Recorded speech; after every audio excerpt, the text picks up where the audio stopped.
तपाईहरुलाई स्वागत छ यस च्यानलमा लर्निङ हाउस एनपी मा। अघिल्ला भिडियोमा जस्तै अनुसन्धान सहायक र अनुसन्धान अधिकृत र विभिन्न आयोगका परीक्षाहरूका लागि सुरक्षा निकायको लिखित परीक्षाका लागि अत्यन्त महत्त्वपूर्ण प्रश्नहरू लिएर हामी फेरि पनि उपस्थित भइसकेका छौं। यस अघिका भिडियोहरुमा चाहिँ हामीले प्रश्न नम्बर 1 देखि प्रश्न नम्बर 10 सम्मका प्रश्न र उत्तरहरूको डिस्कसन गरिसकेका छौं। हजुरहरुले चाहिँ माथि रहेको आई बटनमा आइरहेको नोटिफिकेसनलाई क्लिक गरेर हेर्न सक्नुहुन्छ। र आज हामी प्रश्न नम्बर 11 देखि प्रश्न नम्बर 15 सम्म संगालो सहितको भिडियो लिएर आएका छौं। भिडियोलाई कति पनि ढिलो नगरी आजको कन्टेन्टतिर जाउँ र आजको पहिलो प्रश्न रहेको छ, संगठित अपराध भनेको के हो? संगठित अपराध रोकथाममा देखेका चुनौतीहरू उल्लेख गर्नुहोस्। यो 5 नम्बरको प्रश्नमा आउने गर्दछ। यसको उत्तर मैले यसरी लेखेको छु। हजुरहरुलाई यसको पीडीएफ चाहिन्छ भने कमेन्ट गरिदिनु होला र भिडियोलाई लाइक शेयर सब्स्क्राइब गरेर सहयोग गरिदिनु होला। ओके, हामी सुरु गर्छौं। संगठित रूपमा गरिने गैर कानुनी कार्य। संगठित रूपमा गरिने गैर कानुनी कार्य अपराधिक कार्य नै संगठित अपराध हो। 3 वा सो भन्दा बढी व्यक्तिहरूको संगठन जसले एउटा संरचना मार्फत एक वा सो भन्दा बढी अपराध गर्ने उद्देश्यले सामूहिक रूपमा कार्य गर्दछन् भने त्यसलाई संगठित अपराध भनिन्छ, जसको प्रत्यक्ष वा अप्रत्यक्ष रूपमा आर्थिक फाइदा प्राप्त गर्ने लक्ष्य रहेको हुन्छ।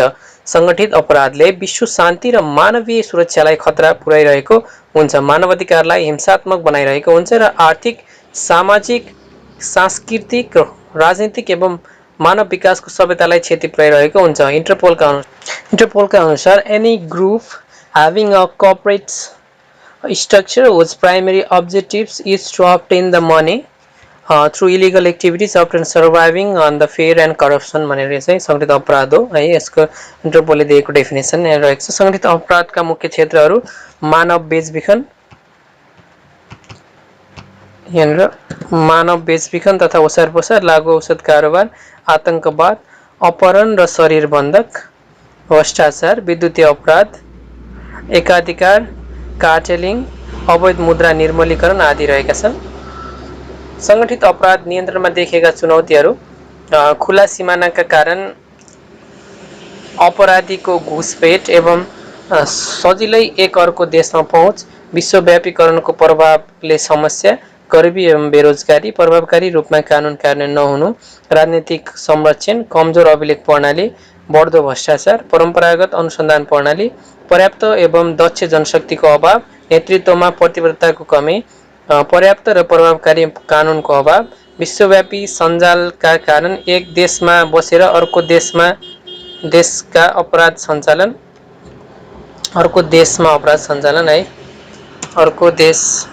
सञ्चालन, प्रविधिको अपर्याप्तता, जनचेतनाको कमी, इफेक्टिभ इन्टेलिजेन्सीको अभाव रहेको छ। यसरी प्रश्न नम्बर 11 को हामीले डिस्कस गरिसक्यौं। प्रश्न नम्बर 12 मा रहेको छ, नेपालको संवैधानिक विकासक्रम उल्लेख गर्दै नेपालको वर्तमान संविधानका आधारभूत विशेषताहरू लेख्नुहोस् भनेर यो प्रश्नले लामो हुन जान्छ।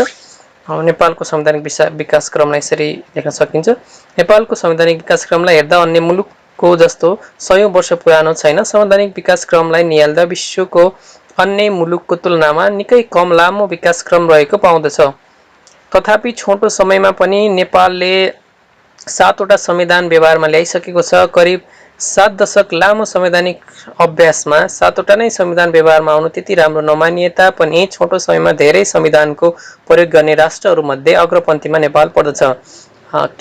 विक्रम सम्वत 2004 सालदेखि 2072 सालसम्म आइपुग्दा अर्थात् निरङ्कुश राणा शासन टिकाउने बहानामा ल्याइएको नेपालको वैधानिक कानुन 2004 देखि नेपाली जनता स्वयंले छानेको जनप्रतिनिधिहरूको समूह संविधान सभाबाट प्राप्त भएको नेपालको संविधान 2072 सम्म पुग्दा थुप्रै आरोह अवरोह पार गरेर आजको अवस्थामा आएको हो। विक्रम सम्वत 2004 साल भन्दा पहिला के नेपालमा कानुन नै थिएन त भन्ने प्रश्न उठ्न सक्छ। वास्तवमा 2004 सालको संविधान आउनु अगाडि किराँती भाषामा किराँती धर्मशास्त्र मुन्धुम बाट हाम्रो मुलुक चलेको थियो भने लिच्छवी कालमा पनि कुनै न कुनै रूपमा कानुनहरू थिए जसले मुलुकलाई दोहोर्याइरहेका थिए भन्ने कुराहरु चाहिँ यहाँ जान्न सकिन्छ। लिच्छवी कालपछि मल्लकालमा पनि मानव न्यायशास्त्र भन्ने जयसिद्धि मल्लको पालामा आई, सोबाट मुलुकको न्याय निरूपण गरिन्थ्यो। ओके, अनि राणा कालमा आइपुग्दा नेपालका प्रथम राणा प्रधानमन्त्री जङ्गबहादुर राणा बेलायत तथा फ्रान्सको भ्रमणमा गई त्यहाँ भएको कानुनी राज्य संविधान लगायत नेपोलियन कोडबाट प्रभावित भएर विक्रम सम्वत 1910 मा मुलुकी ऐन ल्याई अहिलेको संविधानको जस्तै गरी मुलुकको राज्य संरचना कानुन बमोजिम गरिएको थियो। जब राणाहरू पतनको बाटोतिर लागे, चलाक राणा प्रधानमन्त्री पदम शमशेरले राणा शासन अरू टिकाउन म जनताको नोकर हुँ भनी अभिव्यक्ति दिई नेपालमा संवैधानिक इतिहासको सूत्रपात गरेका थिए।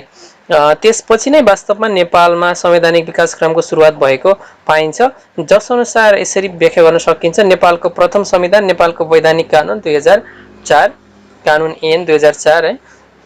2004 साल माघ 13 गतेका दिन प्रधानमन्त्री श्री 3 पद्म शमशेर राणाले नेपाल सरकार वैधानिक कानुन 2004 नामक लिखित संविधान नेपालमै प्रथम पटक जारी भएको थियो, उनले गरेका थिए। यो संविधान 2005 साल वैशाख 1 गतेदेखि लागू हुने भनिएकोमा 2004 सालको फागुनमै पद्म शमशेरले राजीनामा दिएकाले लागू हुन पाएन। यस संविधान कानुनमा जम्मा 6 भाग, 68 धारा र 1 अनुसूची समावेश थिए।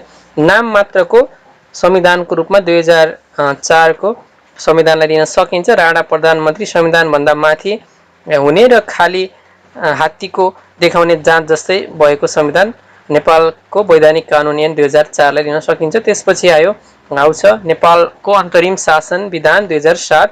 तत्कालीन राजा श्री 5 त्रिभुवनबाट नेपाल अन्तरिम शासन विधान 2007 लाई नेपालको दोस्रो लिखित संविधानको रूपमा 2007 साल चैत 29 गते जारी भएको थियो। उहाँद्वारा श्री 5 त्रिभुवनद्वारा जारी गरिएको थियो।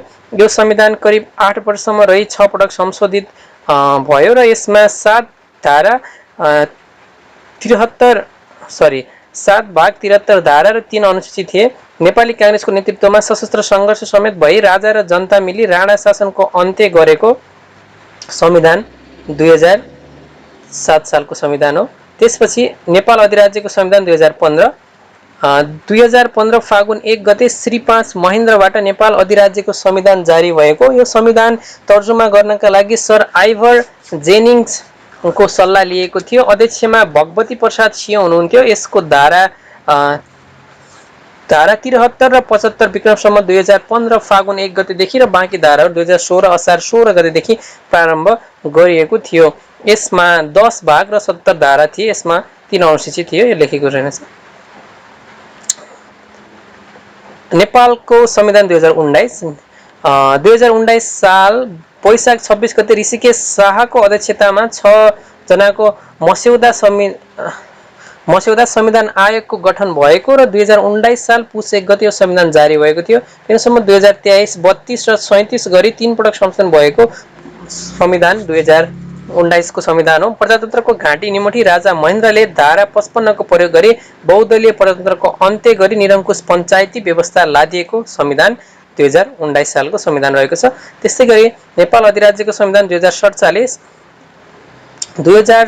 जेठ 16 मा विश्वनाथ उपाध्यायको अध्यक्षतामा 9 सदस्यीय संविधान आयोगको गठन भएको। यो संविधान 2047 कार्तिक 23 गतेबाट लागू भएको थियो। नेपाली कांग्रेस वामपन्थी दलहरू समेत भई पञ्चायती व्यवस्थाको अन्त्य गरी प्रजातन्त्रको पुनः स्थापना गरे पश्चात ल्याइएको प्रजातान्त्रिक संविधानको रूपमा 2047 सालको संविधानलाई लिन सकिन्छ। र अर्को रहेको छ नेपालको अन्तरिम संविधान 2063।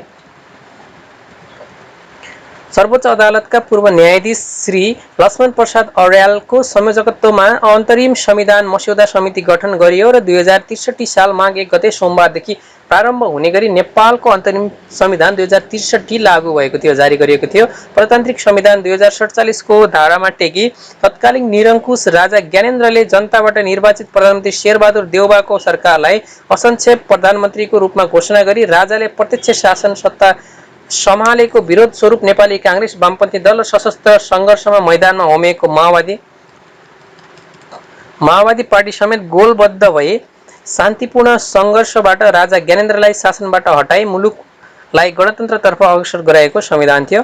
र अन्तिम रहेको छ नेपालको संविधान 2072 असोज 3 गते सम्माननीय राष्ट्रपति डाक्टर रामवरण यादवबाट एक विशेष समारोह बीच नेपालको संविधान जारी गर्दै नयाँ संविधान लागू भएको घोषणा गरिएको थियो। यसमा 35 भाग 308 धारा र 9 अनुसूची रहेको छ। अन्तरिम संविधान 2063 को प्रावधान अनुसार नेपालको संविधान कुनै व्यक्ति विशेषले होइन जनताका प्रतिनिधिहरूबाट संविधान निर्माण गर्ने लक्ष्यका साथ पहिलो संविधान सभाको अवसान पश्चात दोस्रो संविधान सभाले निर्माण गरेको महत्त्वपूर्ण संविधान हो।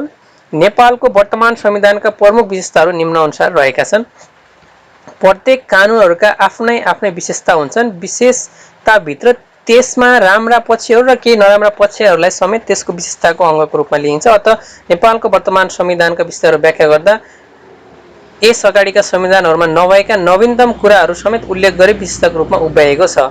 यसमा रहेको छ जनताका प्रतिनिधिहरूद्वारा बनाएको संविधान। यस अगाडिका संविधानहरू आयोग गठन गरी विदेशी विज्ञहरू डाकी संविधान बनाएको थियो भने वर्तमान संविधान जनताले प्रत्यक्ष निर्वाचनद्वारा छानिएका प्रतिनिधिबाट बनाएको पहिलो संविधान हो। राजतन्त्र अन्त्य र गणतन्त्रको स्थापना। यस संविधानले 240 वर्ष पुरानो अगाडिदेखिको नेपालमा चल्दै आएका वंशीय राजतन्त्रको अन्त्य गरी जनताका छोरा जनताबाट चुनिएर मात्र नेपालको सर्वोच्च पदमा बसी शासन चलाउन गर्न सक्ने, जनताले नचाहेमा सत्ताबाट हटाउन सकिने गरी व्यवस्था गरिएको संविधान रहेको छ। अर्को छ संविधान मूल कानुन र संविधानमाथि कोही पनि नरहने गरी संवैधानिक सर्वोच्चता दिएको छ। यस अगाडिका प्राय संविधानहरू संविधानमाथि राजा अथवा राणा प्रधानमन्त्री हुने र सरकार वा कार्यपालिका राजाप्रति उत्तरदायी रहने व्यवस्थाबाट उन्मुक्ति भई संविधान मूल कानुन रहने र यसबाट योभन्दा माथि कुनै कानुन तथा मानव नरहने गरी व्यवस्था भएको संविधान रहेको छ। धर्मनिरपेक्षता। संविधानबाटै यही धर्म मान्नु पर्दछ भन्ने अनिवार्यता नगरी बहुधार्मिक नेपाली समाजमा सनातनदेखि चल्दै आएको धर्म संरक्षण गरी धार्मिक स्वतन्त्रता कायम गरिएको छ। मौलिक हकमा विस्तार तथा कर्तव्य पनि संविधानबाटै किटान गरिएको छ। अपराधबाट पीडित हुनेका मौलिक हक, ज्येष्ठ नागरिक हक, सामाजिक सुरक्षाको हक, उपभोक्ताको हक, आवास सम्बन्धी हक, रोजगारी, दलित, महिला, बालबालिकाका हक समेत समावेश हुनुका अतिरिक्त नागरिकको राज्यप्रतिको कर्तव्य समेत किटान गरिएको छ। समावेशी प्रतिनिधित्व र सुशासनको प्रत्याभूति छ। राज्यका हरेक क्षेत्रमा समावेशी प्रतिनिधित्व गराई सुशासनका लागि समेत संविधानले पहल गरेको अवस्था छ। संघीयताको ढाँचा तथा 3 तहमा सरकारको व्यवस्था। पहिलो पटक नेपालमा संहिताको ढाँचा र सो अनुसारको स्थानीय, प्रदेश र केन्द्रमा गरी 3 तहको सरकार रहने व्यवस्था गरिएको छ। स्वतन्त्र सक्षम 3 तहका अदालतको व्यवस्था। न्याय क्षेत्र सक्षम, सबल र कसैको दबाव प्रभावकारी नपरी काम गर्ने गरी 3 तहको अदालत, जिल्ला, उच्च तथा सर्वोच्च अदालतको व्यवस्था गरिएको छ। नागरिकता सम्बन्धी नरम व्यवस्था। बाबु आमा जसका नामबाट पनि नागरिकता लिन पाउने र गैर आवासीय नागरिकले पनि नागरिकताको प्रमाणपत्र पाउने व्यवस्था गरिएको छ। 13 वटा संवैधानिक आयोग भएको संविधान। महिला, दलित, मुस्लिम समेत जम्मा 13 वटा संवैधानिक आयोगको व्यवस्था गरिएको छ यस संविधानमा। र अर्को प्रश्न रहेको छ हामीसँग, सुशासन भन्नाले के बुझिन्छ? नेपालमा सुशासनलाई थप प्रभावकारिताका लागि के कस्ता उपाय अवलम्बन गर्नुपर्छ टिप्पणी लेख्नुहोस् भनिरहेको छ। यसको उत्तर यसरी लेख्न सकिन्छ। सामान्य अर्थमा सुशासन भन्नाले राम्रो शासन व्यवस्था वा पद्धति भन्ने बुझाउँछ। सुशासन व्यापक क्षेत्र समेट्ने शब्दावली हो। यो एक आदर्श मानस हो जसको प्राप्तिको लागि लोकतान्त्रिक सरकार हर वखत प्रयत्नशील रहन्छ। यसले सरकारको सेवा प्रवाहको राम्रो अवस्थालाई बुझाउँछ। राज्यको स्रोत साधनको वितरण र व्यवस्थापन न्यायपूर्ण र सर्वोत्तम हितका लागि प्रयोग हुनु सुशासन हो। राज्यको आर्थिक, राजनीतिक, प्रशासकीय अधिकार तिनको संरचना र प्रक्रिया तथा सम्बन्धलाई व्यवस्थित र वैज्ञानिक बनाउँदै मानवीय विकासलाई दिगो बनाउने रणनीति सुशासन हो। नागरिकले राज्यबाट समान व्यवहार, समान अवसर, समान न्यायको अपेक्षा राखेका हुन्छन्। सोको प्राप्ति नै समग्रमा सुशासन हो। राज्य संयन्त्रलाई जनमुखी बनाई नागरिकको अपेक्षा अनुसार प्रभावकारी, छिटो छरितो र प्रभावकारी सेवाका माध्यमबाट नागरिकलाई शासनको सुखद अनुभूति दिलाउन नै सुशासन हो। यसलाई असल, कुशल र जनमुखी शासन भन्न पनि चिनिन्छ। शासकीय पात्रहरूमा निहित शक्ति, अधिकार र दायित्व, नागरिक सेवा र सन्तुष्टि सापेक्ष गर्ने शासन प्रणालीलाई समेत सुशासन भनिन्छ। सन् 1989 मा विश्व बैंकले विकास परियोजना सञ्चालनका लागि यसको अवधारणा अगाडि ल्याएको हो। यो जनमुखी शासन व्यवस्था हो। नेपालको संविधान ले पनि दिगो शान्ति समृद्धि र सुशासनमा जोड दिएको छ। नेपालमा सुशासनलाई थप प्रभावकारी बनाउन राज्य संयन्त्रमा सबै अङ्गहरू गतिशील सहभागितामूलक र जवाबदेही बनाउँदै आम नागरिकमा सचेतनाको समेत विकास गर्नु आजको आवश्यकता हो। सुशासन कायम गर्न मुलुकमा भ्रष्टाचार नियन्त्रण गर्नु जरुरी छ।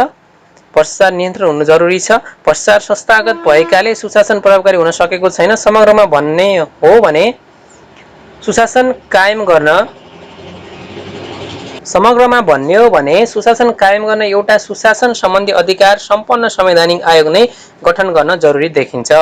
आजको सेकेन्ड लास्ट दोस्रो र प्रश्न रहेको छ 14 नम्बर प्रश्न। अख्तियार दुरुपयोग अनुसन्धान आयोग ऐन 2048 बमोजिम सार्वजनिक पद धारण गरेको व्यक्ति भन्नाले कस्तो व्यक्तिलाई बुझाउँछ लेख्नुहोस् भनेर चाहिँ यो चाहिँ एकदम छोटो प्रश्न रहेको छ।